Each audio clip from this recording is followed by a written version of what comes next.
morning.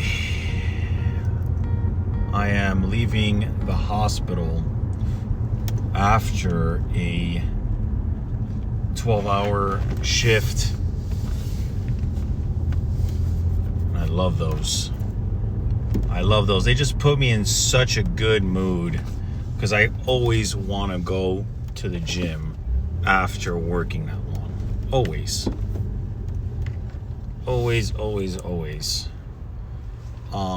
But you know what? We had a pretty good case today, which was a young dude coming in for the worst headache of his life. And usually when you hear that, you want to think that this is something like a subarachnoid hemorrhage. Something that, you're bleeding from the brain, acute bleed from the brain, and something we need to rule out immediately in the ER, which is what they did. They did a CT scan and they didn't find anything, no bleeding. They did a CT perfusion study to get even more specific with it, and still no abnormalities. Now,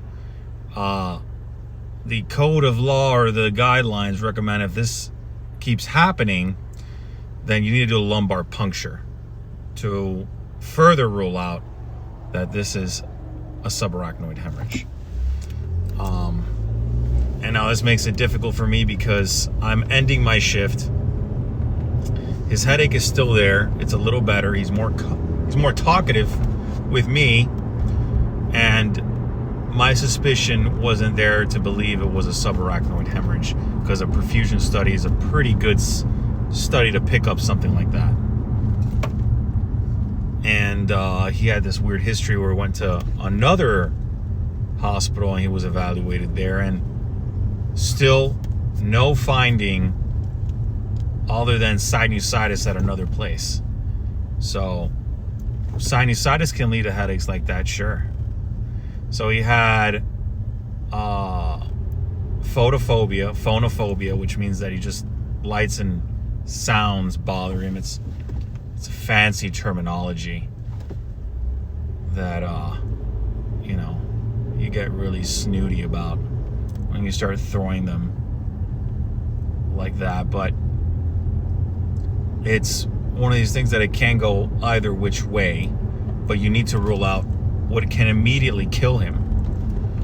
And so subarachnoid hemorrhage can immediately kill someone. However, I little suspicion, given the fact that he has already had a history of the episode previously, and he was already evaluated somewhere else. So I don't immediately jump to this is subarachnoid hemorrhage. So I know what you're asking me. It's like, well, what is in the differential diagnosis, doctor? What else can it be? What else can be giving him such a severe headache? And could it be a migraine? Sure, it could be a migraine. That is very typical of migraine, right? You traditionally think of migraine as unilateral, right? It was global for him. It was his whole head. And phonophobia, positive. Nausea, vomiting, positive. So could it be a migraine? Well, absolutely it could be a migraine. However, he's got no history of migraines. This is the first ever headache for the guy. Makes it a little bit more challenging because traditionally, migraines would not just be acute in your 30s. I mean, it could be, but traditional. And I'm a traditional man. And once we start going away from tradition, me no reiki mucho. But I mean, yeah, that can absolutely happen. So all these things are in the differential diagnosis, migraine headache being one of them. But sinusitis, sure.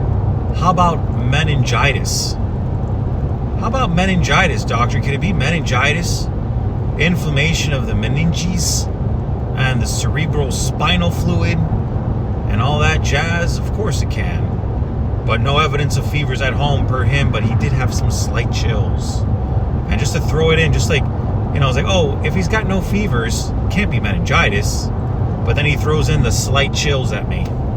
So I'm like, well, you can't rule it out completely. because he does have some evidence of some kind of infection, given that his heart rate's beating away, and he has a white count of 13.6, which isn't significant. You consider a larger white count, but you can have no white count of meningitis. It's given that acutely. So that's also not a primary concern, given that his physical examination was mostly benign. So a lot to think about there. Very interesting case. It can go any which way, but I think it's just going to go to the most normal, the most benign thing, it being something like a migraine. We chase zebras sometimes because we have to rule out the conditions that can end your life, but most of the time, it's, especially in a young male like that, it's typically benign. So we'll stay tuned on that case. In other news, I'm going to the gym now because, like I said, I love working 12 to 13 hours and then getting a nice little worky schmirky out, and today's cardio again, guys. Today we're going to, move the gluteals. We're going to work the gluteals. If you start working the gluteals, that's when you know you're doing cardio. I'm not sure. Unless you're doing, even then you're still working out the gluteals if you're doing the little row machine. You've seen those, the little row machine where you go, and that one. You've seen those? I don't know how effective that can be for cardio. I'm sure if you do it for an hour and a half, then maybe you're burning the same as somebody who's running on a treadmill for 30 minutes. Maybe that's how it equates, the proportions of that. The absolute catastrophic proportions. I guess that's the equivalent, or the elliptical. It's like as useless as the elliptical or the stationary bike. Talk about the most useless things that you can possibly do at a gym.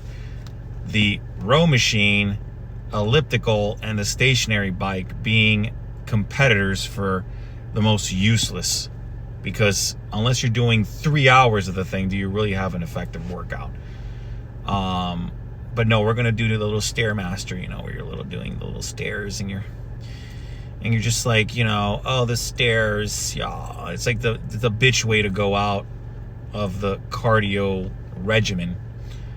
But why not? I done the treadmill, and the treadmill just gave me shin splints, because that's what happens when you're weighing 270 pounds and you're a big boy.